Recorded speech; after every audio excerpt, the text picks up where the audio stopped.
আসসালামু আলাইকুম দর্শক বন্ধুরা, আজকে আইসি বর্তমান এই ডামে দেখতে পাচ্ছেন। এই ডামে আজকে মাছ পড়বো, দেখেন এটা স্টেক। আজকে মাছ মারে, আজকে ফিশিং ব্লগ দেখতে যাচ্ছি। আজকে কি মাছ পাওয়া যায় দেখা যাবো। এটা হলো ডাম, সেটা ডামরা দেখাচ্ছি। এটা হলো আসসালামু আলাইকুম দর্শক বন্ধু, আজকে আইসি নদীতে মাছ মারতে জন্য। দেখেন এটা হলো ছিপ, দেখেন ছিপ নিয়ে বসে আছি। মাছ টান দিলে আমি টান দিব। এটা দেখেন নদী, সেই কিনারা দেখেন নদী। এই নদীতে আইসি মাছ মারতে।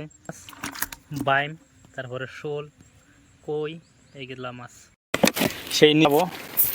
ডামো যায় মাছ ধরবো। এটা সাতটা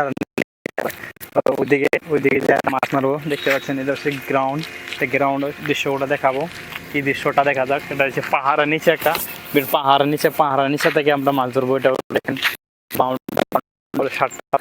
সাতটা দেখে পাওয়া যায়, রৌ কাতলা মাছ পাওয়া যায়। সেই মাছগুলো মারবো, দেখাবো।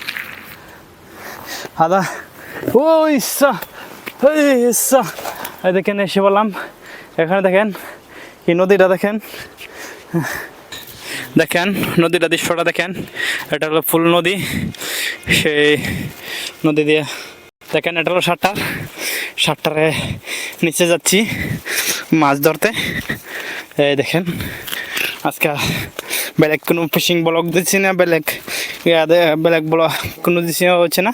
দেখেন পাথরের নিচে থাকে বাইম, তারপরে বহুত দানা মাছ থাকে। সেই জায়গাটাতে আমরা বর্তমানে যাচ্ছি, কিন্তু রোদ আছে একদম পুরা পরিমন্তব্য রোদ।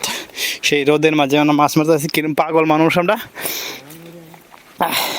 এটা হলো দাম, সেটা আমরা দেখেন চতুর কেন দাম, কিন্তু দেখতে কিন্তু সিনারি জায়গা। সেই সিনারি জায়গাতে আমরা বর্তমান মাছ ধরবো। সেটা দেখেন, এই জায়গাটা হলো সেটার দাম। তারপরে এটা হচ্ছে পার্ক। এটা হলো একটা পার্ক একটা সুমাইয়া পার্ক আছে। হ্যাঁ, এই সুমাইয়া পার্কটাই দেখতে পাচ্ছেন। আর এটা হলো পাহাড়ের নিচে চতুর্কানিতে আমরা বর্তমান মাছ ধরবো। কি মাছ পাওয়া যায় আপনাদের দেখাচ্ছি বিস্তারিত। বন্ধুরা দেখতে থাকেন, সাথে থাকেন।